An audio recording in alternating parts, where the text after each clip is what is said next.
Assalamualaikum warahmatullahi wabarakatuh. Ibu, Bapak, saudara-saudara yang saya hormati, sesi ke-46 ini masih membahas topik besarnya utang pemerintah dengan subtopiknya risiko utang pemerintah.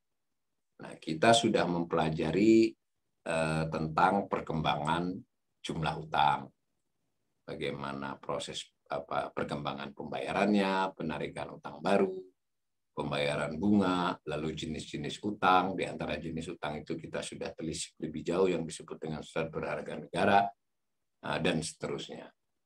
Nah, kita masuk kemudian pada apa yang disebut dengan resiko. Resiko itu netral ya, kata-kata yang netral. Bukan berarti kalau resiko itu artinya lalu pasti buruk. Cuma maksudnya adalah kalau disebut resiko tinggi, nah itu kan tinggi risikonya, risiko sedang, risiko rendah, atau apapun caranya. Nah, jadi sebagai pembelajar ekonomi kita mulai ya mengenali istilah risiko atau kerentanan. Itu adalah penyebutan. Jadi ibaratnya itu apa ya, levelnya yang menentukannya. Jadi tidak lalu disebut risiko lalu tinggi, kecuali ditambahi risiko tinggi atau risiko meningkat lalu risiko gagal. Nah, semacam itu ya.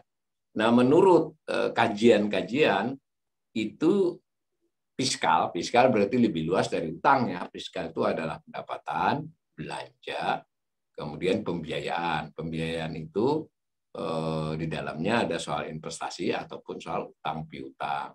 Maka di dalam fiskal lebih luas. Nah, fiskal itu memiliki risiko. Risiko itu maksudnya terkait dengan ini APBN itu kan rencana setahun. Nah, apakah APBN tersebut bisa sesuai rencana, mendekati rencana, atau jauh dari rencana? Itu namanya tingkat risiko fiskal. Nah, dari sisi sumber, kemungkinan APBN tidak sesuai rencana itu, yang itu bisa karena risiko makroekonomi. Nah, makroekonomi sederhana banget ya. Misal APBN itu disusun dengan asumsi pertumbuhan ekonomi 5%. 5% itu membuat perakiraan pendapatan sekian, belanja sekian. Nah, kurang lebih begitu ya. Ternyata pertumbuhan ekonomi negatif 2%. Nah, itu yang terjadi di tahun 2020. Itu namanya risiko makroekonomi, macroeconomic risk. Risiko yang berkaitan dengan kondisi makroekonomi. Kemudian ada juga yang bersifat risiko kebijakan pemerintah atau program. Nah, itu kan misal ketika disusun suatu APBN seperti 2022, itu kan ada apa namanya? Ada latar belakang, salah satunya misalnya ada undang-undang pajak yang diyakini pemerintah ditetapkan dan memang benar ditetapkan. Akibat ada undang-undang pajak tersebut nanti pendapatan akan meningkat menjadi sekian. Nah, ini kan belum berjalan 2022. Apakah benar undang-undang pajak tersebut, kemudian berbagai kebijakan pendukungnya, itu membuat penerimaan akan meningkat sesuai rencana APBN 2022? Nah, itu namanya risiko, contoh risiko kebijakan. Nah, sama, kan ada undang-undang tentang apa itu, kayak transfer ke daerah ya, yang hubungan desa daerah itu ada rencana kebijakan, ada undang-undang yang baru, itu membuat perhitungan-perhitungan tertentu. Ternyata nanti realisasinya bagaimana? Itu namanya risiko program. Atau yang lebih sederhana, bisa juga pemerintah memiliki rencana program waktu program pemulihan ekonomi. Ini akan ada bantuan kepada UMKM dengan berbagai skema untuk menjadikan UMKM bergerak, sehingga dengan dia bergerak ada begini terkait dengan pajak maupun lain-lain belanja. Nah, ternyata program dukungan UMKM itu umpama tidak sesuai rencana, itu namanya risiko program atau risiko kebijakan pemerintah. Nah, yang ketiga ini risiko budgetary claims. Nah, misal yang terjadi kerugian asuransi Jiwasraya itu atau kereta api cepat yang sebelumnya kurang terhitung bahwa menurut garis besarnya dia tidak lagi berkaitan dengan APBN, tapi ternyata lewat berbagai hal teknis tetap pemerintah harus bertanggung jawab atas seluruhnya atau sebagiannya. Itu namanya risiko contingent liabilities. Nah, bisa jadi juga memang risiko itu terjadi karena memang di perjanjiannya begitu, misalnya dijamin dan seterusnya. Nah, lalu ada risiko balansin. Nah, ini risiko pemerintah memiliki saham Garuda. Nah, ada dan banyak saham BUMN kan kita itu adalah pemiliknya yang mayoritas adalah pemerintah, berarti kan ada aset dia pemerintah di sana, lalu ada bagian laba, nah itu kan tetap ada risiko. Nah, itu kira-kira risiko balance sheet ya dan seterusnya. Nah, beberapa tahun terakhir ini ada kemajuan dalam pengelolaan keuangan negara kita, lebih khusus lagi dalam naskah nota keuangan. Nah, nota keuangan itu adalah pengantar atau dasar pemikiran dari R ataupun A. R itu rancangan ya, ketika belum ditetapkan, maupun APBN. Jadi setelah ditetapkan nanti akan ada nota keuangan revisi untuk terhadap yang RAPBN. Nah, dasar pemikirannya sekian 600-500 halaman. Nah, kelebihannya selama beberapa tahun terakhir itu mulai mencantumkan bab yang cukup panjang lebar dengan analisis yang relatif dibaca itu kita memahami beberapa aspek dari pengelolaan keuangan yang disebut dengan pernyataan risiko. Jadi setelah membuat penjelasan kenapa pendapatan sekian, kenapa belanja sekian, ini penjelasannya ya, bukan angkanya. Lalu kenapa perlu mencari utang, pembiayaan utang sekian, itu ada bab yang menggambarkan bahwa yang di atas-atas tadi bisa tidak terwujud atau terwujud sebagian atau hampir pasti akan terwujud. Nah, itu namanya pengungkapan risiko. Kalau hampir pasti terwujud itu berarti risikonya sangat rendah. Jadi ini rencana udah keren banget, kira-kira gitulah. Nah, wajib sekarang ini pemerintah menyatakan, jadi menilai dirinya sendirilah. Risiko kan belum terjadi. Nah, terkait dengan utang, ya kan risiko pendapatan, risiko belanja, tadi risiko makroekonomi, contoh-contohnya dijelasin oleh naskah itu. Nah, salah satu adalah bagaimana dengan utang pemerintah. Nah, salah satu risiko utang itu adalah risiko gagal memenuhi sebagian kewajiban. Jangan lupa loh ya, tadi kita tahu dari sesi sebelumnya misalnya bahwa pemerintah berkewajiban membayar setahun itu berapa. Loh, ada yang tidak bisa bayar, itu kan namanya risiko gagal. Nah,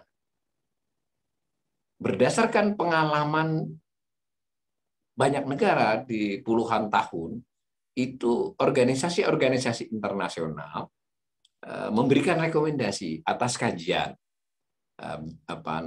fakta-fakta itu dari pengalaman, maka negara-negara itu sebaiknya menilai risikonya tadi kan, lalu tahu kalau sudah sebegini risikonya tinggi. Jadi umpama kalau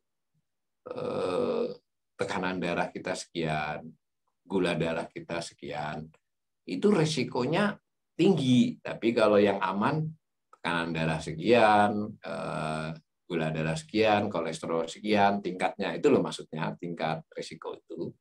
Ya semua orang punya kolesterol, semua orang punya tekanan darah, kan, punya gula darah, tapi berapa angka yang berisiko, bahkan bisa dipastikan sakit ketika berapa. Nah, banyak sebetulnya indikator itu. Nah, pemerintah itu hobinya memakai rasio utang terhadap PDB. Itu salah satu saja. Nah, ini BPK kemudian dalam 2 tahun terakhir untuk pemeriksaan fiskal 2019 dan 2020 untuk review, berarti kan itu dilakukannya di tahun berikut ya, kalau disebut review atas kesinambungan fiskal 2020 itu meriksanya April dan Mei 2021, diumumkannya Juni, dan 2019 juga berlaku. Itu BPK mengutip organisasi BPK sedunia. INTOSE itu adalah konsorsium organisasi asosiasi lah BPK sedunia. Nah, di antara yang ditonjolkan oleh INTOSE yang kemudian dikemukakan oleh BPK apa yang disebut dengan kerentanan fiskal. Jadi kerentanan fiskal ini bagian dari kesinambungan fiskal. Kesinambungan fiskal lebih luas ya. Kerentanan fiskal ini subnya. Nah, itu antara lain terkait utang, khusus utang. Jadi kerentanan fiskal terkait utang itu satu tentang rasio pembayaran utang terhadap penerimaan atau pendapatan. Jadi berapa bayar utang setahun, berapa pendapatan setahun. Ini mudah banget dipahaminya ya. Kalau sebagai individu, rumah tangga atau perusahaan, loh, bayar beban utang berapa, pendapatan berapa. Beban utang kan dua tuh, bayar pokok utang, cicilan, pelunasan, dan bunga utang. Diberi batas, kalau nilainya menurut IMF yang aman tuh 25 sampai 35. 35 berarti sudah kurang aman. Berarti kalau bayar beban utang dibagi dengan pendapatan di atas 35% itu sudah memasuki zona tidak aman, berisiko tinggi. Nah, sedangkan IDR kasih batas yang lebih jauh, 63%. Itu satu ukuran. Ukuran lain, belanja, khusus belanja yang nomor satu itu belanja dan bunga utang kok belanja. Bunga utang, belanja bunga ini tulisnya. Kalau yang nomor satu tadi bunga dengan cicilan pokok terhadap pendapatan, bunga terhadap pendapatan saja. Nah, IMF memberi batas 7 sampai 10, berarti 10% ya. Itu di atas 10% kurang baik, kurang aman buat fiskal, buat APBN. IDR memberi batas jangan lebih dari 6,8. Ini rekomendasi loh ya.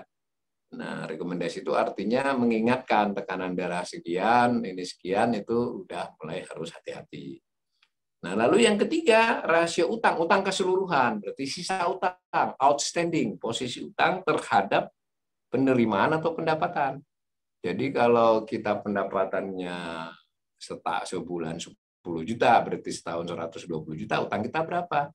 Kalau utang kita 240 juta, pada 31 Desember tahun 2020 misalnya, pada tahun itu kita pendapatannya 10 juta per bulan atau 120, berarti rasio kita 200% kan? Utang 240 dibagi pendapatan kita 120, berarti kita 2 kali lipat, berarti 200%. Nah, sini disarankan oleh IMF ya itu nggak aman kita, mestinya maksimal 1,5 kali lipat atau 1,67 menurut IDR. Nah, mari kita lihat bagaimana yang terjadi pada pemerintah kita. Nah, yang terjadi adalah utang dengan pendapatan. Tahun 2020 itu 368,99, 369%. Berarti 3,7 kali lipat. Nah, gitu toh. Di mana memperoleh angka tersebut? Ya, pada tahun 2020 selama setahun itu pendapatan 1.648. Pada tahun yang bersangkutan sisa utang, posisi utang itu 6.080, mudah saja kan? 6.050 dibagi 1.648 dapat angka 368,99% itu. Itu ada di gambar. Yang orange itu posisi utang, yang biru pendapatan setahun. Nah, 2021 yang sedang berjalan ini perakiraan saya dari angka sementara yang kelihatan, utang akan ke 7.080. Sementara pendapatan di 1.736. Sehingga rasionya 407,9%. Mungkin karena ada kenaikan komoditas, ini bisa pendapatan bisa menjadi 1.750 atau 1.760, jadi lebih tinggi dari ini bisa. Dan karena pemerintah sedikit mengendalikan utangnya, bisa aja utangnya turun sedikit, sehingga rasionya mungkin di 400 saja. Tapi tetap menaik dari 2020. Ini 2.407 ini dari sisi saya adalah perakiraan saya sebulan yang lalu sebenarnya, belum saya rubah. Kelihatannya tetap 400, turun sedikit. Dan seterusnya. Semua melampaui kan. Kita belum bicara 2022 nih, 2022 kan ada perakiraan lagi. Itu lebih dari 1,5 kali lipat, lebih dari 167. Bahkan BPK sudah mengingatkan di 2019 yang 244% kan sudah melampaui. Pelampauan itu sudah terjadi beberapa tahun di era pemerintahan Pak Jokowi. Di era sebelumnya itu di batas, masih di bawah batas, setidak-tidaknya di bawah batas IDR. Itu yang utang dengan pendapatan. Bagaimana dengan bunga utang dengan pendapatan? Indikator yang lain ya. Nah, tinggal digambar. Pembayaran bunga berapa, pendapatan kan tadi sama dengan di atas, harus sama dong datanya. Nah, 2020 kita membayar bunga utang 314 triliun, sementara pendapatannya 1.648, berarti rasionya 19,06%. Nah, Nah, 2021 ini diperkirakan meningkat 21,10%. Tapi saya sudah katakan tadi, ini mungkin saja rasionya ini turun. Kenapa? Antara lain misalnya pendapatannya ternyata karena ada komoditas dan sebagainya lebih besar daripada perakiraan. Bisa mencapai misalnya 1.760 dari perkiraan 1.730 atau bahkan 1.700, hampir 1.800 bisa. Tetapi tetap rasionya akan lebih dari 19%. Nah, di sini masih 21,10. Kalau kita konservatif kira-kira 20,5. Nah, padahal IMF merekomendasikan jangan lebih dari 10%. IDR merekomendasikan jangan lebih dari 6,8%. Nah, pelampauan itu sudah lama, sejak mulai tahun 2015. 2015 baru melampaui IDR, melampaui IMF mulai tahun 2016. Melampaui agak lumayan makin menjauh itu 2017. Jadi bukan hanya karena pandemi kan. Pandemi memang membuat pelampauannya atau menjauhi batas amannya itu makin menjauh. Nah, grafik-grafik ini menjelaskan bahwa sebetulnya mulai tidak aman itu sejak sebelum pandemi. Berdasarkan ukuran ini, kok sampai sekarang selamat saja orang ini kan peringatan. Ya, Anda itu di pinggir jurang. Kok makin mendekat? Belum jatuh di jurang. Kurang lebih begitu ya. Bukan berarti jatuh di jurang, tapi beda nih, jauh ini. Di sini jurangnya masih jarak 5 meter atau bahkan nggak kelihatan. Ini di pinggir, sebelumnya 1 meter, kemudian tinggal setengah meter. Sekarang kok persis di sebelahnya. Nah, gitu loh, kira-kira memahaminya. Nah, bagaimana dengan aspek lain? Nah, ini yang ketiga yang lebih masuk akal, lebih mudah kan? Beban utang, yaitu pelunasan pokok ditambah bunga, itu namanya beban pembayaran utang atau beban utang dengan pendapatan. Ya, itu kan mudah. Kalau keluarga tadi sudah dikatakan kan, berapa? Nah, ini ada angkanya, yaitu tahun 2020 itu mencapai 46,76%. Didapat dari beban utang yang terdiri dari pelunasan ditambah bunga yang jumlahnya 770 triliun, sementara pendapatan tadi 1.648, rasionya 46,76. Sudah melebihi dari IMF yang 35%, memang belum melebihi IDR yang 63%, tapi kan lebih mendekat ke batas atasnya dibandingkan batas bawahnya. Dan di 2021-2022, sejauh perhitungan saya, angkanya meningkat menjadi 49, kayak nanti mungkin bisa 50 di 2022. Berarti kan risiko meningkat. Nah, sekalipun demikian, pemerintah ini tetap menyatakan bahwa di analisis dia ditambah itu kan yang BPK ini, yang saya atas ini pilihan BPK atas indikator organisasi internasionalnya BPK. Nah, pemerintah di nota keuangan karena tidak ada keharusan seperti apa menyatakan risiko, pemerintah kemudian membuat penjelasan risiko berdasarkan analisis dia, meskipun juga ada dasar ilmiahnya ya. Nah, salah satu yang disajikan oleh nota keuangan, jangan lupa ya, nota keuangan itu adalah dasar pemikiran APBN yang tidak terpisahkan bagian dari undang-undang. Di slide berikut. Nah, digambarkan oleh pemerintah, itu risiko itu dari sisi mungkin nggak terjadi. Nah, berarti kan tadi ibarat di pinggir jurang tadi ya mungkin nggak jatuh ke jurang. Nah, itu kan bisa dibuat skala 5 skala. Hampir pasti itu paling atas itu berarti 5 ya. Kalau 5 berarti ya udah pasti jatuh. Kalau sangat mungkin jatuh 4. Mungkin jatuh 3. Jarang jatuh 2. Sangat rendah, maksudnya sangat tidak mungkin jatuh 1. Itu kira-kira begitu ya dari sisi kemungkinan dan berarti utang kemungkinan gagal bayar utang gitu aja lah. Itu kalau dikasih skala 5, gagal bayar itu tidak harus keseluruhan ya. Pokoknya tidak bisa memenuhi kewajibannya. Dari 900 bisa jadi 100 atau berapa. Nah, kalau dikasih nilai sangat rendah, misalnya 1 skalanya, itu berarti kan udah nggak mungkin pasti bisa dipenuhi. Nah, ini pemerintah naruhnya adalah angka 3. Yang hitam itu aslinya ya. Berarti pemerintah juga terhadap kemampuannya tidak mau juga bersombong ria tuh. Kalau bahasa santunnya, tapi bahasa lainnya pemerintah juga ngerti nih ada risiko. Tengah-tengah kan itu. Berarti risikonya bisa ada memang kegagalan. Cuma itu satu hal mungkin dan tidak mungkin terjadi, likelihood ya. bisa dianalisis dan dicoba dianalisis berdasarkan kalau terjadi apa dampaknya terhadap APBN terutama ya, terhadap keseluruhan APBN. Nah, kita bisa mengembangkan bagan ini terhadap keseluruhan perekonomian. Kalau terjadi gagal bayar utang, itu skalanya lalu mempengaruhi APBN keseluruhan tinggi, itu namanya skalanya 5, sangat tinggi.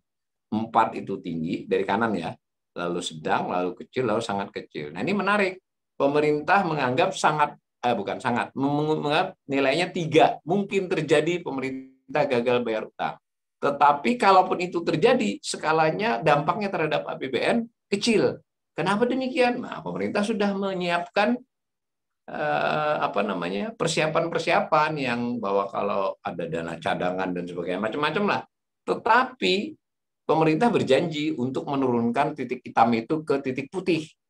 Ya, maksudnya itu sangat membuat ini tidak mungkin terjadi, gitu loh. Kan menjadi sangat rendah satu.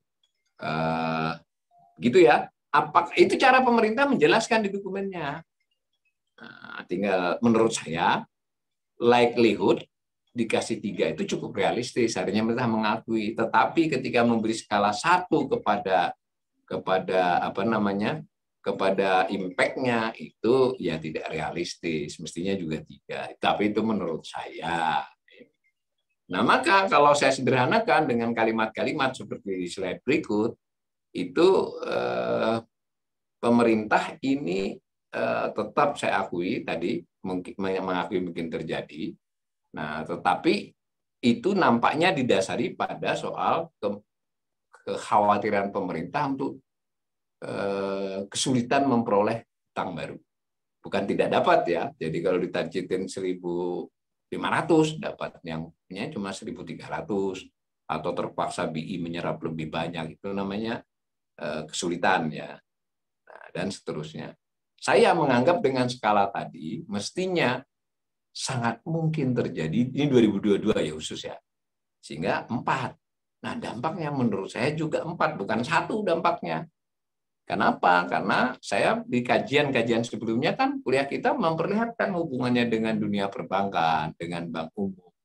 Sehingga ini gulirannya banyak kalau terjadi apa-apa terhadap utang itu. Nah, untuk memperkuat argumen ini, sekedar gambaran saja di slide berikut, kenapa saya memberi skala 4 dan 4, untuk lebih khawatir lah intinya. Itu antara lain karena ini gambar ini, bahwa surat berharga negara, tadi kan ada yang rupiah, ada yang falas. Rupiah paling banyak.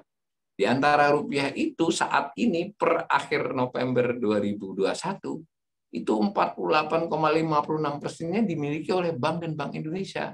Rinciannya ya bank sebanyak 1.171, ya mungkin di kisaran berapa itu, 25% ya, atau 25-an. Sementara Bank Indonesia di kisaran 22%, 1.000 triliun. Nah, itu kan jauh. Di kondisi sebelum COVID, mereka berdua itu di kisaran 30 aja stabil. Nah, apa maksudnya begini? Berarti ini kan sudah, memang SBN masih laku, tapi yang beli dua pihak ini. Kalau masih diterbitin 2022, 2023 tadi, yang terpaksa harus terbitin banyak karena harus membiayai APBN maupun harus melunasi utang lama. Ya, kira-kira dua pihak ini masih kenceng nggak bisa? Apakah bank masih punya dana dan harus dana yang terus tentu punya ya? Ini tambahan, bukan yang sudah dimiliki, nambah lagi kan? Nah, apakah Bank Indonesia terus-menerus akan melakukan serupa dengan 2020-2021? Apa tidak berdampak kepada kebijakan moneternya dan seterusnya? Intinya bukannya ini pasti buruk, tetapi risiko meningkat. Kenapa? Nah, di slide berikut tampak selain kasus bahwa kedua pihak ini makin banyak memiliki, nah yang asing ya seperti yang orange itu, ketika pandemi berkurang kepemilikannya, menurun dari tahun 2008 sampai dengan 2019, tidak pernah di akhir tahun itu turun dari akhir tahun sebelumnya. Jadi kecenderungannya asing memiliki SBN rupiah selalu bertambah. Jadi setahun itu ada yang jatuh tempo, ada yang dia beli. Secara total selalu bertambah.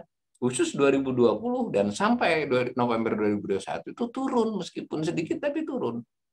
Nah, kalau disederhanakan ya asing wait and see lah. Kalau tidak percaya dia jual yang ada ini. Kalau ini wait and see menjual sedikit lah. Itu satu hal. Berarti kan bagaimana kita yakin di 2022 mereka akan kembali gitu, beli banyak seperti tahun-tahun sebelumnya meningkat. Jangan lupa aspeknya banyak negara sedang berutang buat obligasi sehingga ada perebutan dana. Nah, yang kanan itu di antara yang dimiliki asing ini mulai ada kecenderungan mereka mulai menghindari, mengurangi kepemilikan yang 10 tahun ke atas. Apa artinya? Ya, sederhananya kalau dalam bahasa sosialnya, bahasa sehari-hari, dia tidak terlalu yakin apakah kemampuan pemerintah kita itu di atas 10 tahun aman, sehingga dia akhirnya memilih utang yang mid-term lah, yang 3 tahun, 5 tahun, bahkan yang jangka pendek. Itu sinyal kurang baik. Kalau pasar sangat keras, itu dia akan banyak memegang yang berjangka panjang, karena berjangka panjang pastilah memberikan imbal hasil yang lebih besar. Nah, kenapa dia tidak mau imbal hasil yang lebih besar? Karena risikonya lebih tinggi terhadap kelangsungan negara. Nah, kira-kira begitu.